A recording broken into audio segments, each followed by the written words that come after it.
तपाईको आदेश मान्ने भने मैले तपाईको आदेश मान्नु पर्दैन हाम्रो आदेश नमान्नुहोस् तर जम्मी यो ठाउँमा नगर्नु हैन तपाईको यो के जबरजस्ती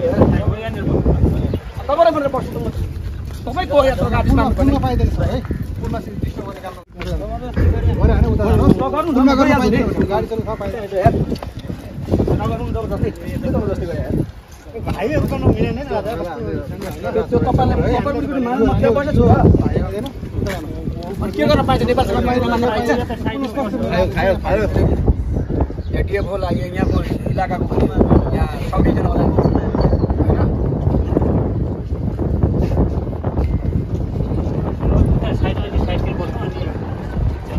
उहाँबाट यहाँ ल्याउनु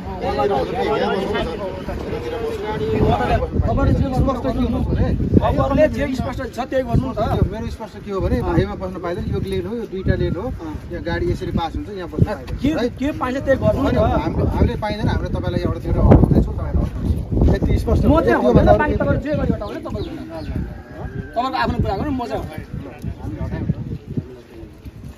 तपाईहरु कुरा गर्दै छ म त मेरो कुरा हो जबरजस्ती गर्नु पर्छ चिसापानीदेखि लिएर कुइनेसम्मको जो सडक खण्डको जो 472 वटा रुख कटान आदेश छ नेपाल सरकारले निर्णय गरेको छ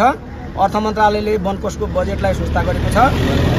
वन मन्त्रालयको एसएमटी टिमले त्यसलाई सदर गरेको छ वन विभागले मानेको छैन ठेक्का लागेको 6 वर्ष भयो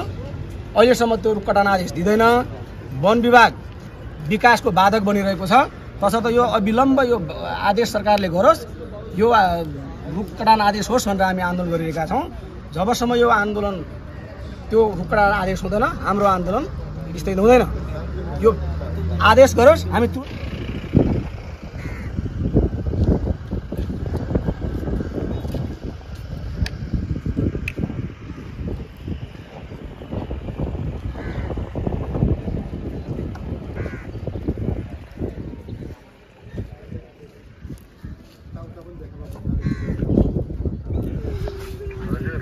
नमस्ते सजो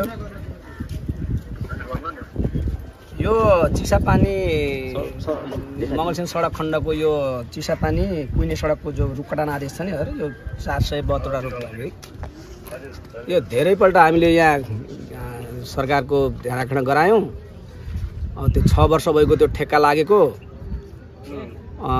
अरु ठाउँको काम भइसक्यो यो कामै बन्दैन त्यो नेपाल सरकारले निर्णय गरेको अनि वन कोषमा अर्थले स्वीकृत गरेको सबै गरेको वन विभागले मान्दैन भन्ने आउँछ यो अन्याय भयो हजुर सजिलो नम्बर पठाउनु भन्नु ए हास काम के पूर्व सांसद भन्दै थिए म रुख लिएर रुख कटान गर्छु भनेर पूर्व सांसद गराउँदै थिए सुन्न के सुन्छन् त तिनी पूर्व सांसद रुख बल्तरो लिएर घर घरको बल्तरोले काट्छु भनेर भन्छन् सुन्न कसको भने सुन्नु त तपाईको भने यो मान्छे मान्दैन भन्नुस् बरु मलाई जे मुद्दा लाग्ने त्यो गरे बापत मलाई मुद्दा लागोस् पेटीमा बसेको म ठीक छ म त आउनु गर्न आउँछु पेटीले बस्नु म त जाँदैन यो तपाईले हात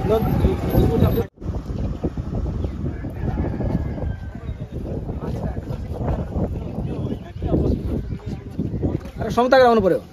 मन्त्रीले गर्ने काम त्यहाँ हो के मसँग फोन गरेर केही हुँदैन आफ्नो डिजीलाई आदेश गरेर नेपाल सरकार निर्णय त मान्न लगाउनु पर्यो त मन्त्रीले कुरा त सुन्नु भन्नुहुन्छ हैन त्यसैले त हामीलाई त कसै भन्दा पनि फटाफट यो काम बन्द होस् कसैसँग झगडा लफडा केही छैन हासिल नसुन्ने हुन्छ यार एउटा जनताले बोलेको कुरा नागले बोलेको नागले नसुन्नुहुन्छ हैन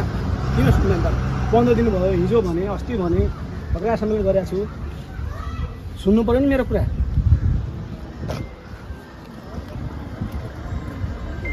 अहिले जबरजस्ती गरिरहेछ नि तपाईले आदेश मान्नु पर्ने हुन्छ